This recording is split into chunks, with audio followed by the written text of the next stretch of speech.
You are listening to an entertainment program put together by a company called Financial Ineptitude. Anything said on this show is not an endorsement or professional advice. Would you really want to tell a court of law you were suing us because you thought taking financial advice from two idiots on a podcast put out by Financial Ineptitude was a good idea? Really? Clown hat, smiley face.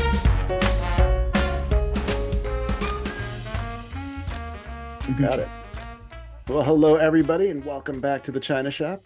Last time on the optional experience, Eric gave us some homework, asked us to develop a plan for how to deploy a $100,000 portfolio, and somebody might have needed a little bit of extra coaching.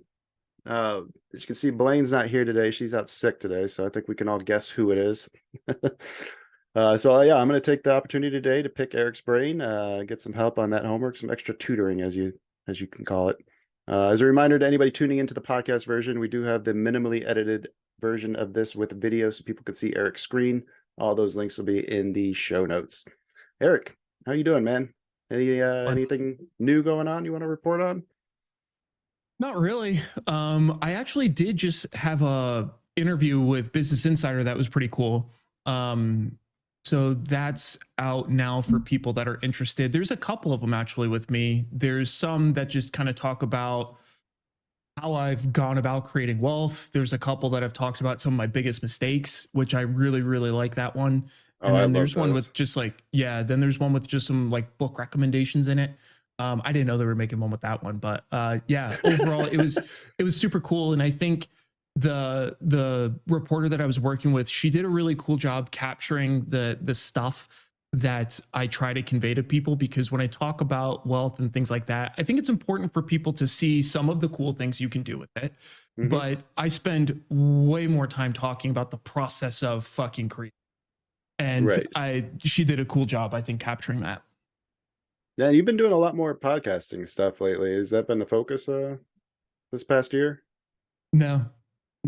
I think there's just been a kind of a series of opportunities that have popped up that I'm always, as long as it's like a good platform, I'm not going to say no. Like that's the way I generally operate, is because the whole reason why I got into all of this is to share information. So if sometimes there's really cool podcasts that'll ask to work with me, sometimes it's a super small one with like 200 viewers. Like I really don't care.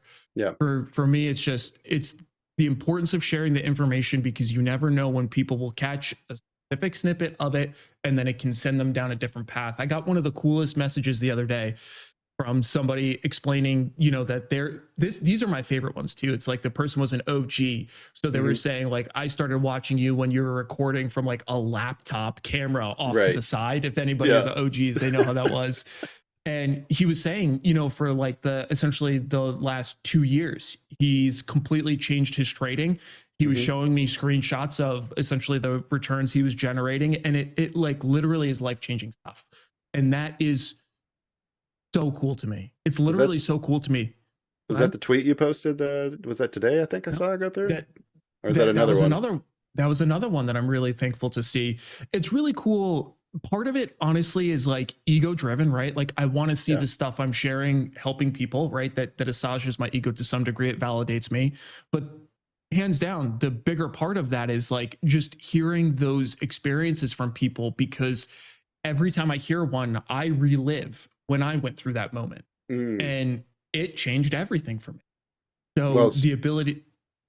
So speaking of changing everything, there was a video you just put out today. I think it came out today. It was the revisiting the ratio spreads. Ratio diagonals. I can never get the terminology right, but yeah. There was a specific moment in there, and it was something that had never clicked before. You said that when you have to close out one of the short legs and it's gone against you, you close out one of your core positions, the long calls with it, in order to actually realize some of the profit. Because if that one's going against you, the other one should be doing well. And that finally clicked in my head, like, oh, that's how you do it. I thought you were just sitting there rolling these things, and it didn't make any sense to stick with that as a strategy where you could be carrying these losses for months, waiting for one of those things to kind of catch up. And it finally clicked, and I put one on today, and I'm looking forward to talking about it. Yeah. And I think it's an important detail for a few reasons. One, because to your point, when we have that short option that's working against us and we close it, we're realizing a loss. Hmm. And I think you, and I've done this before, it's not really the way that I typically do it, but you could just take the loss and leave the longs on and just continue on your merry way. But the issue with that is it's very difficult to know where things are going. Hmm. And there's a difference between realized and unrealized P&L. Yeah. So, especially with that trade, I'm very reluctant to realize a loss on an overall winning position. It makes no sense to me. So Right. I make sure that I realize some of the win. Plus, there's a bunch of other really great benefits from that. It helps me naturally start to scale Right. out when I'm winning instead of carrying on. It also frees up capital that if I want to actually add more in another period of time, I have no problem adding to winning trades, right? So Hmm. yeah, I think it's been a useful add-in to include into the strategy. And that's actually one of the things that my mentor did with that strategy is because he traded for income. He wasn't Hmm. necessarily trying to grow his account. So he didn't want to realize a loss and not have a net profit because he's drawing on this for Right. income. Right. So it also applies to that scenario as well. No, it makes a lot of sense, and it's funny, like you said, the like the little things that kind of click for somebody, or you never know what it's going to be. And today I had mine. Yeah, that's absolutely awesome. And I think the other thing that I try to talk to people about specifically with the ratio put diagonals is the fact that you can trade both directions. So Hmm. I just throw that out there for people because the time that I spend developing strategies used to be a lot of strategies and not a lot of depth around them. But now my wheelhouse is technically less than 5 strategies. There's the individual legs of those strategies, but they're always in service of the broader structure. So Hmm. yeah, that's like one of the really cool things about these ratio diagonals is because you can have one overall strategy that applies to both directions very efficiently. Yep. Yep. Um, if we want, I think, let's see, when we first started talking, planning for this, trying to figure out what we're going to do, I think I had mentioned that I was having some trouble with the homework, trying to figure out what I wanted to do with this portfolio assignment. Mm-hmm. You did send me a video, and I'll make sure I link that in the episode description so people can check that out if they're having the same issues that I was. But I think what happened was I just got overwhelmed. Like it was too much, and I didn't know where to start. And I think that little 17-minute video that you sent me really helped kind of clarify a lot of things. I think I was thinking of it as like a fund manager, like trying to build a fund. Like, what am I doing? No, it's more about Yeah. the risk management, like how I'm looking to deploy the capital. And those were the things that I was working on. Those are the things that I was starting to put things together. Like my risk controls. I don't want to put more than 10% allocated to any one trade is one of the things I wrote down. Then I saw your video and saw that you can do up to 80% on yours. So um, Yeah. I'm Well, starting with, I guess, I'm being uber cautious right now because I don't know what I don't know. And I think that that's probably the smart way to start, right? 100%. 100%. There's nothing wrong with that. The thing when you see like 80% on mine, a lot of that will come down to the individual strategy, right? Hmm. There's Yeah. only there's really only one strategy that I permit that in. So in general, I think you're starting at a really good beginning point. The only Hmm. thing I make sure people realize then is that if we say I'm not going to put any more than 10% in any one individual position, then that means that essentially to use most of your portfolio, you need to have at least 8 trades on at all times. Yeah. Otherwise, you're going to be generally underutilized. So as long as that's part of like the broader, like that fits well, then perfect, no problem. But the other thing is from your perspective and from new traders' perspectives, you're almost the inverse to the typical new trader. And not that you're a new trader. I'm not even trying to bucket you like that, but like the typical new trader takes too much risk I know. and Yeah. then they have a giant problem. People like you that have seen the markets for a while, have a healthy respect for the markets, almost draw back too far. And Yep. then it's difficult to keep enough risk out in order to make the money that you want to make. And So, yeah, yeah. I think that is part of my issue right now is that when I started out, I had a lot more risk tolerance. I was never the bet the house on any one trade kind of person. I think that was something that probably saved me from a lot of heartache over the past 3 years. But I've noticed that my risk tolerance has been slowly getting less and less the longer I stick around and try to do this. Eric, you're not, audio's not coming. Yeah, which makes sense. It's a gift and a curse. Because not putting on, getting too gun shy, you can't make any fucking money is what it comes down to. Like you got, and I actually think that's why trading is such a great intersection for people like me who are not that smart, but I'm smart enough to learn the general rules, but I'm dumb enough to sling fucking money. It's like there's got to be an intersection there, Right. because there's tons of super smart people and they won't trade, and sometimes it's because they're too smart for their own good. They think that there's no opportunity for them, so they just abstain from doing it. Meanwhile, retards like me are making pretty good money being dumb. So it's like, I think maintaining that balance is really important. And I think for you, that would be one of the goals I would have for you when you're thinking about deploying the portfolio. I would almost force you to set up a minimum investment as well. Yeah. Along with the cap. Yeah. Well, I was looking at that, and one of the things that I wanted to have in my portfolio was actual cash reserves, because I wanted to be able to actually deploy if an opportunity comes up. So I actually wrote that out as like I wanted to maintain a 10% cash reserves, that if I end up deploying that, then I have to go look for something to close out. Not that not that I can't ever spend it, but it needs to be, I want to have ammo in case something happens that I want to be able to try to take advantage of it. I think I would say yes and no. Yeah. I wouldn't make that a hard rule. I wasn't makes calling it, I wasn't sense. thinking of it as a hard rule. It was more Perfect. just something that I want to maintain. Like a general guideline. Yeah. That's totally cool. Make a note of Because that. I view, at least for like $100,000 portfolio, like smaller portfolios, in order to make good money, you have to stay invested. You need risk out. So with something like that, let's say, you're 90% invested and then you see a great opportunity pop up. So then you deploy the remaining 10. And like you said, then you kind of go searching for something to close out. But to me, that could start creating an unnecessary need, right? Like what if that other 90% is working great, right? Then we're creating an artificial problem for ourselves. So yeah, as long as it's exactly as you framed it, as long as that's a guideline, no issue with that at all. Gotcha. And I think the other thing that I was maybe having some struggling with was, like, in my mind, when I put a trade on, the trade, I'm risking that capital, right? All that capital is at risk, because overnight something could happen that could go to zero. You could be completely wiped out of that position in the blink of an eye. It's not very likely to happen, but that's partly why I like to try to keep some sort of diversification. That's why I threw that 10% allocation in there, but maybe I'll revisit that and maybe raise it a little bit more. Yeah, I think that's okay. Yeah, I think that's okay. Okay. Let's see, do I have any other questions?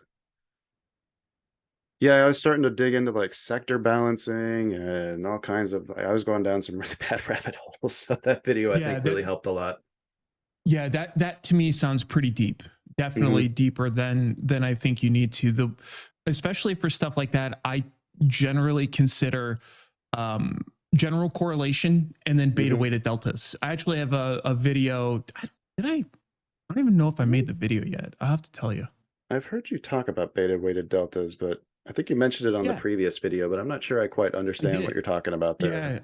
Yeah, I definitely did, but I also definitely realized that a lot of people don't know what that is, which is, again, it's one of those things that I kind of take for granted. But I can tell you right now if it's.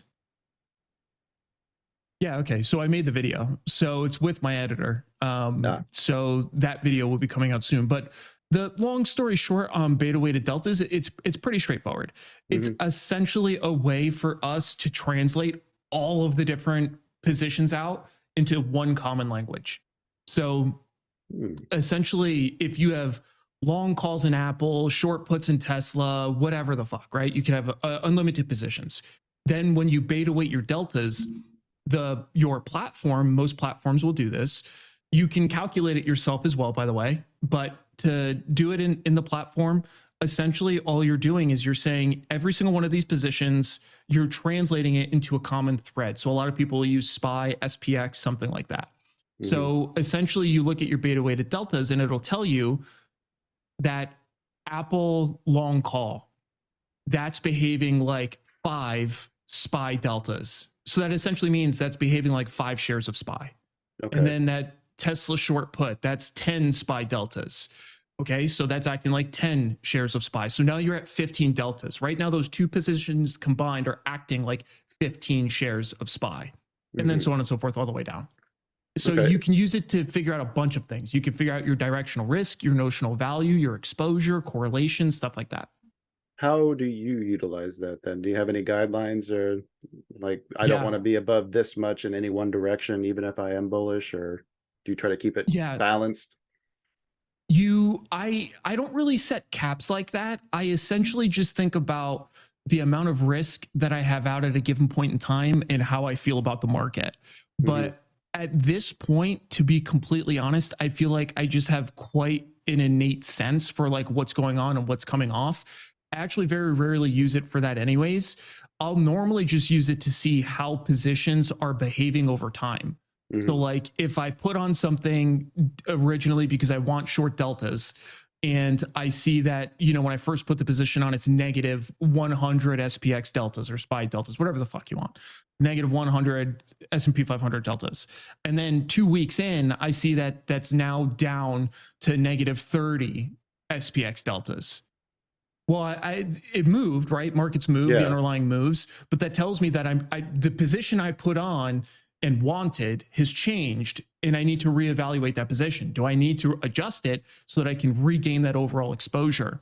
Because what I try to talk to people about with portfolios is that there's kind of 2 levels of overall management. There's a position level management where you're looking at the days to expiration, if there's any specific earnings releases coming up for that specific product you're trading, those kinds of things.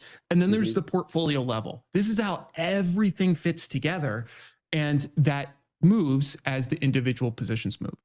So beta weighted deltas allow me to capture that. Now, for most people, I would just tell them to look at the size of the positions. So like if you have one beta weighted delta position that's 5 SPY deltas, 15 SPY deltas, negative 10 SPY deltas, and then you have one that's 200 SPY deltas. A shit ton of risk in one spot. Maybe that's by design, and maybe you're prepared for that.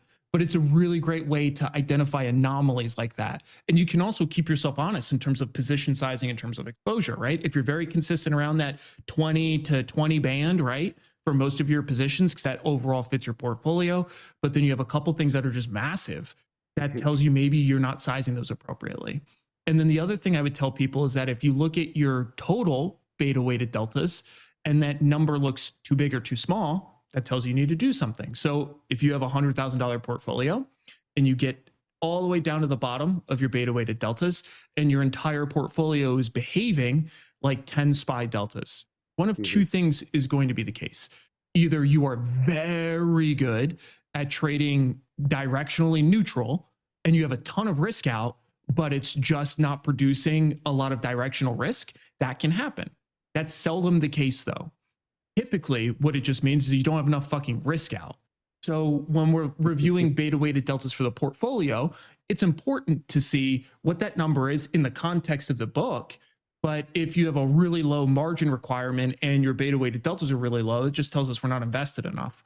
So I use it for individual position analysis, correlation sizing, and then I use it for portfolio level analysis, sizing, directional disposition, that kind of thing. All right, awesome. Okay. When's that video coming out? It's a great question. My dude has a bit of a backlog of stuff. So I would probably guess either next month or the month after that. Okay. All right, shoot me a note when that does, because I want to check that one out. Yeah.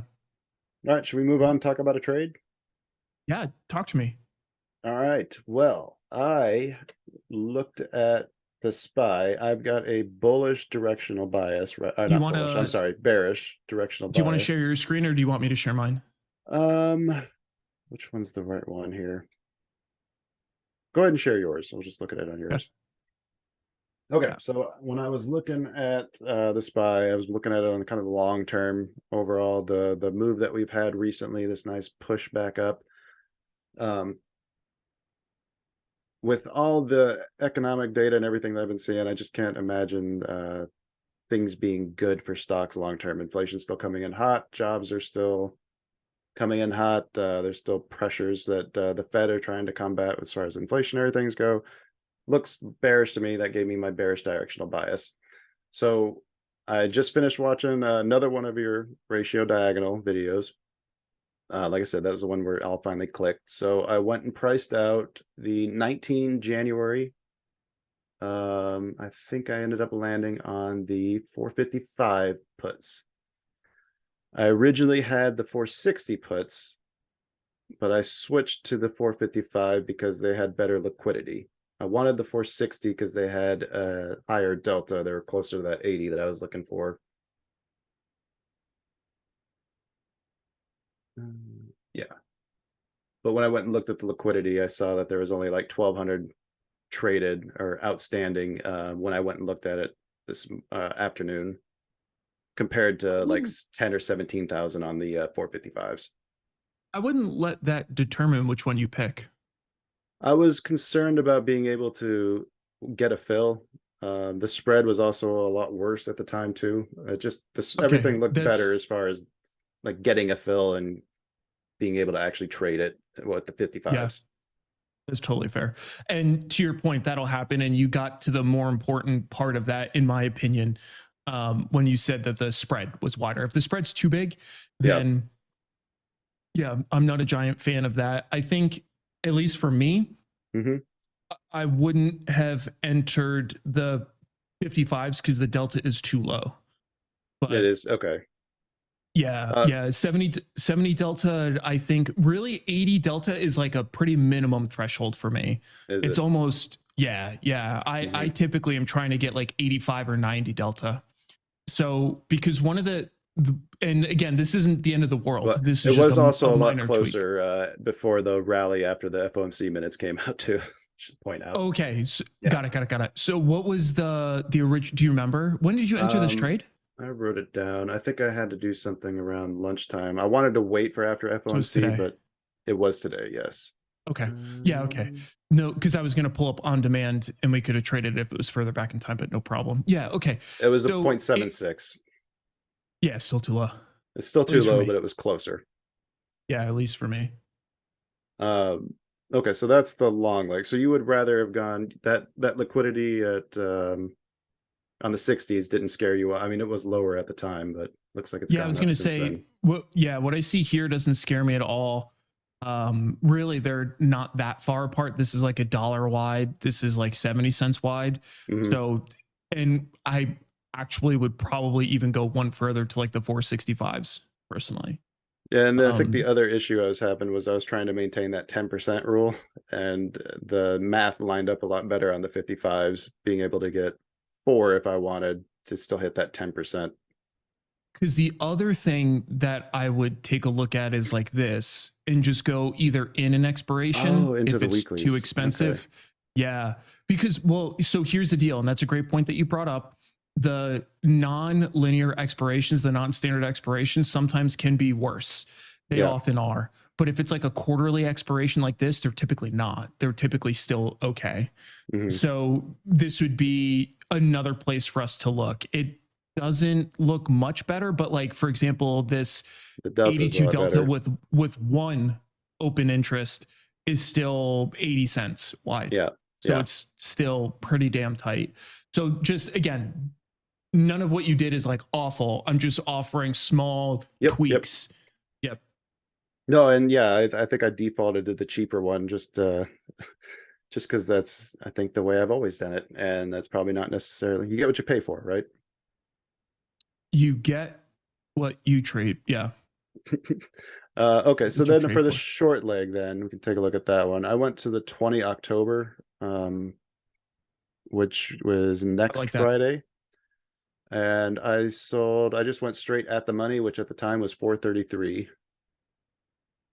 433 puts, and I sold that for, I think it was 368.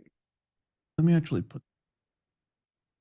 So you did the 4 It was That that was originally what I priced it. I think I ended up having to switch it to the 55s. Yeah, 455s. And then what size? One? I started with 2 of these, so Good. I wanted to do 50%, but I also wanted to leave room if I wanted to add to it. If this pushed up a little bit higher after FOMC, I wanted to give myself room to double the position. What was the price you put in? So the spread was like, it was about $1. It was 22.76 to 23.85. I'm sorry, what was your entry price For which leg? for the long, for the 455? It was between, I wrote down the spread just because I wasn't sure how to paper trade that. I always just take the midpoint typically. That's exactly what I would do. So then you call it 23.30. 23. And for those that are curious what I'm doing, I'm essentially replicating his position on mine. So that since we're sharing on mine, you'll still be able to essentially see his position. So then you sold the 433s. You sold one of them, I presume, for what price? Wait, are you selling the calls? Oh, my bad. Wrong side. Oh god, yeah, I thought I fucked the whole thing up. The 430. Yeah, 433s. Yeah. And you sold them for that was 368. 368. Now, one of the things I really like, this looks good. One of the things I really like about put ratio diagonals is that you get to capture this put skew, which is pretty awesome. And when you're buying it, you're still buying that put skew. But since we're going so far out in time and so deep in the money, if you actually go super far in the money, then you minimize how much of the put skew you're actually buying because most of it's intrinsic value. So for those that are kind of listening along, that's exactly why I structure these this way is for that reason. So then what he has here is a very standard setup for diagonals. And for those that are curious what this typically can look like is if this position, so just for a quick comparison, I'm going to hide those. And a lot of people, they'll trade diagonals like this, where they'll sell the at the money, but, and I'm just using close prices. And then we'll go to that same expiration, and then they're cheap. People are cheap. So then they'll buy like maybe a 50 delta, maybe a 50 delta if they're feeling rambunctious. And this is what a diagonal normally looks like. So that even in this scenario, if you buy 2 of them, it's the only way that you can really create this typical profit potential that I look for. But the reason why I structure diagonals the way I do is because this is one way you can try to trade just like volatility via calendars and stuff. But the issue I have with this is that it's a directional trade. And then if you are too correct directionally, you lose money. So in this case, if it's a ratio put diagonal and we want it to go down, well, if it goes down a bunch and you start losing money, it's like, well, what the fuck? Like that was my guess. That's what I thought this was going to do. And that's what makes options is that not only do you have to be correct, you have to be correct in the right amount of time. And then you can also be too correct. Yeah, the right correct. Yes. Yep. Exactly. All right. So looks like I kind of have the concept then. Yeah. I think that I would have gone deeper. Yep. On the longs. The shorts were perfect. I love the way you set that up. And for those, curious about how we can pick the strike for the shorts, I normally think of it this way. The further out of the money you send it, the more potential money you can make, but the less money you collect up front. And it's the same thing for the number that you sell against it. So if you have really high conviction, I would do exactly what Kyle did here and have, 2 to 1 so that we have unlimited upside potential and it's a pretty steep slope. If let's say Kyle was a little, more cagey about it, he's not positive, he thinks it might flounder for a little bit and he wants to actually just collect a little bit more upfront, he could sell at a 1-to-1 ratio on this one because of the way that the deltas are set up. And this typically only happens on the first trade, by the way. I won't go super far in the details and, bore everybody to death, but this setup typically will only happen on the first one. But you can see that he still doesn't have any, to right risk, as I'll refer to it. Right. But it caps down quite a bit. So like, let's say if he gets a big move and, SPY drops to 420. Well, in this scenario where he's at a 1-to-1, he makes 445. And then in this scenario, he makes $1,400. So this comes down to conviction, though, because in the scenario that he's in now, he collected $3.68 up front. And at other scenario, he would collect over $700 essentially. So you have to figure out, what's right for you. And by selling them 9 days out like that, I'd be looking to do it basically every week then until I have to close it out because the one I sold is no longer profitable. Yep. But I like this because I like the paper trade of this. My plan is to just kind of hold this and just continue doing it. I'm not going to manage this like I would a normal position. I want to get a feel for how this thing moves. Do you have any thoughts on that? Is that a bad idea? Like, I don't want to be teaching myself bad habits necessarily either, but I'd like to get a feel for it. How bad can it be? The way I typically trade diagonals is once they're on, and I don't fuck with it until expiration's coming up, unless there's anomalous conditions, which do happen. So, for example, if you're right and your short falls in the money, there are periods of time where you can still take that short off for a small profit. Yeah. And then you can, recenter where price currently is. Like I'll do that almost all the time. But yeah, generally speaking, I leave them alone. How close to expiration will you let the main deep in the money position get? Definitely for something like this, as soon as we start getting within 3 months, I'm looking at doing something with it. And it like 3 months would be the early warning system. And then 2 months is when I'm moving it. Because once you get within 60 days, that's when the accelerated theta decay really starts to pick up. So if you're super far in the money, you could break that rule, right? Like if your position's like a 100 delta, then there's just not much theta in there anyways. So like, for example, let's pretend a bunch of time passed and let's just take a look at a few scenarios. If there's 90 days left, I won't do that one because we're kind of close to that already. But if we do, let's say 65 days out, and let's look at something that's super far in the money. So we'll go like 75 strikes and we'll go to something that's like, let's go even further. So let's do like 5 strike. And we'll pick something that's like a 95 delta, which would be something like in here. You know what I mean? There's like 16 cents. Who gives a shit? Nobody cares. So if you don't want to adjust the position when it's at that, I don't think there's a. But a lot of it's going to come down to how deep in the money. But like I said, as a general rule, 2 months it's getting adjusted almost always. It would be a pretty unique scenario that I wouldn't. Well, one last thing I want to ask you about then. So when I picked the 19 January, my thought process was this being a bearish trade. I think I wanted it to play out sooner rather than later. So it was 100 days to that expiration. Looking at the chart there.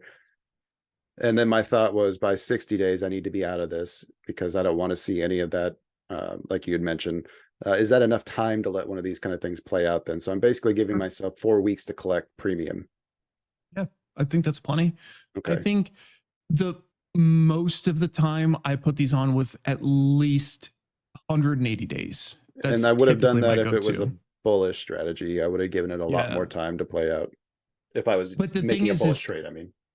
The way that I would think about it is whether it's bullish or bearish doesn't necessarily matter, because even if it's a short-term bearish thesis, most of what you're buying on the long is intrinsic value.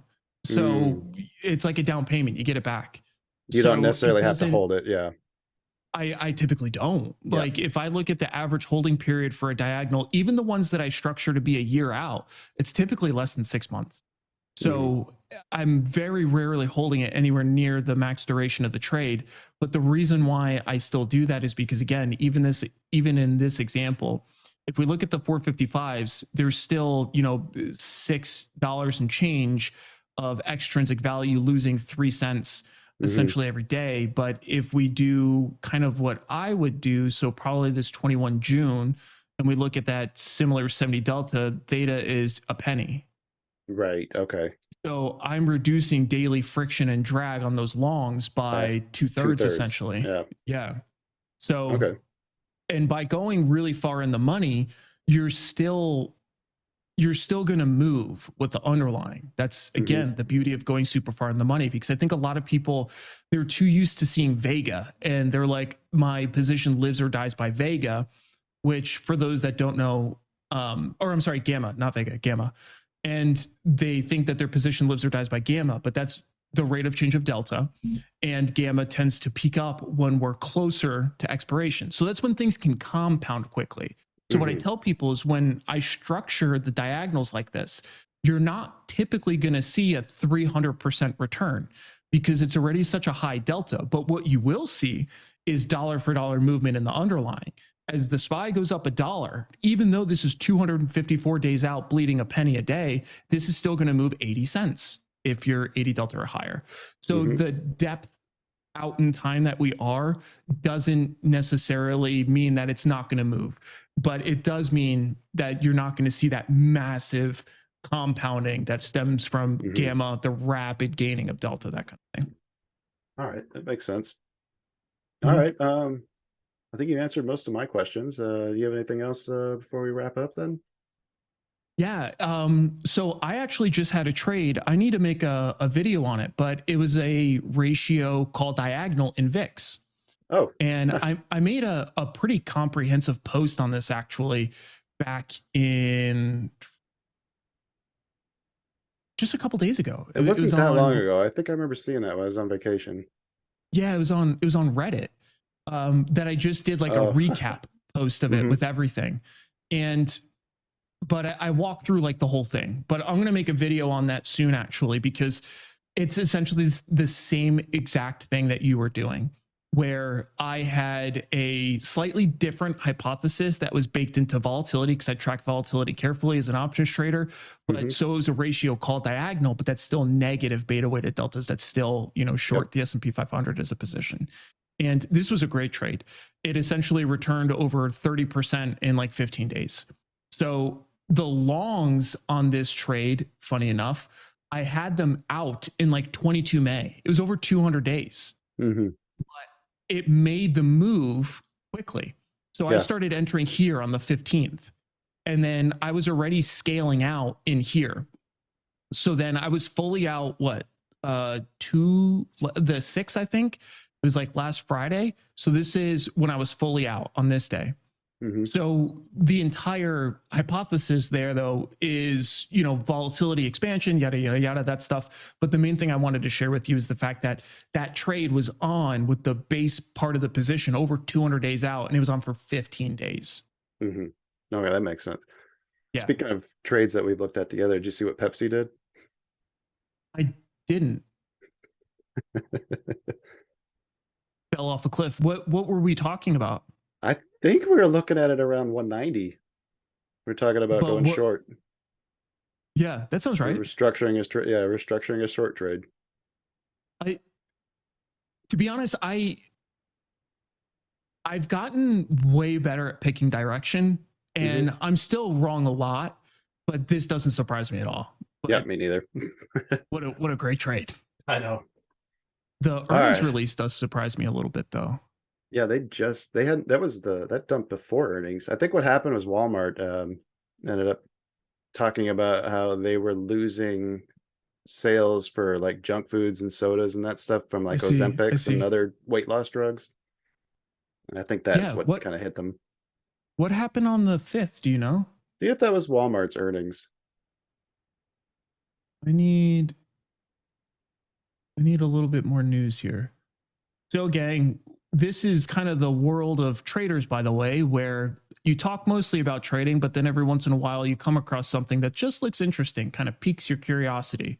Yep. And that's exactly what's happening right now, except I can't go back far enough on news there. So then I'll just type it in 5 October Pepsi news. And let's see what happened. PepsiCo warns of another price increase of supply. So that was on the 5th. Okay. Yeah. And then you were talking about the Ozempic. Yeah. But actually, apparently its sales are withstanding anyways. Oh, really? Yeah. Very curious. Yeah. Right. Interesting stuff.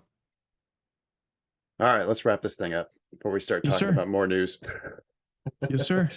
All right, folks, that's going to do it for today. Thanks to everybody who stuck around to the end, especially Eric for the extra coaching today. Back soon with another episode, Learning to Trade Options. But until then, if you got something useful, hit that button, like it, share it, tell your friends, all that other shit. The stuff that we hate telling you to do, but we have to tell you to do. What's the one that they do on YouTube all the time? Leave a comment.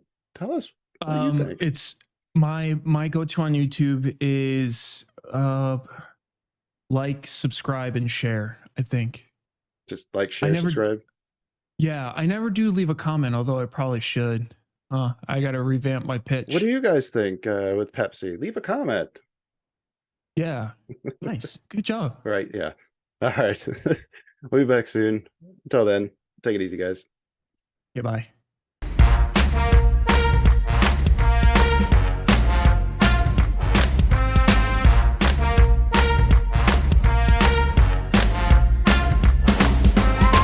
Two Bulls in a China Shop is an entertainment program, and all thoughts and opinions expressed in the show belong to the hosts and not of any company. They are not intended to provide specific advice or recommendations for any individual or on any specific security or investment product. It is only intended to provide entertainment about stocks and the financial industry of trading. If you make trades based on what you hear in this show, you assume all risks for those trades.